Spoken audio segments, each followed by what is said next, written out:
কসলের hotel royal palace থেকে হাঁটতে হাঁটতে চলে এসেছি মণিকরণে। দূরত্ব প্রায় 3.5 কিলোমিটার। নদীর ওপারে যেতে গেলে এই লোহার ব্রিজটা পার হতে হয়। এর পাশে কিছু মার্কেট, কিছু হোটেল রয়েছে। এই জায়গাটা একবার হেঁটে আসবেন যদি হাঁটতে পারেন, অসাধারণ লাগবে যদি কসলে থাকেন বা যদি মণিকরণে থাকেন, কাছেই হবে।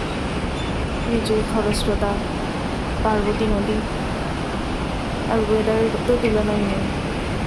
গরমকালে মনে হবে শীতকাল। হিমাচল এরকমই একটা জায়গা, এখানে গরমেও শীতের অনুভূতি। এই জন্য কয়েকটা দিন গরমের হাত থেকে বাঁচতে এখানে এসে প্রাকৃতিক দৃশ্য দেখা।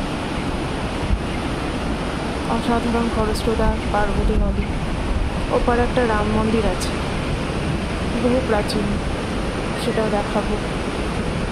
আর দেখাবো সেই হোটেলটা যেখানে অনেক দিন আগে ছোটোবেলাতে এসে ছিলাম, তখন ক্লাস 7-8-এ পড়তাম। এখানে দেখুন জামা কাপড় শুকোতে দিয়েছে পাথরের ওপর, কারণ এখানে হট ওয়াটার স্প্রিংয়ের জন্য পাথর গরম থাকে।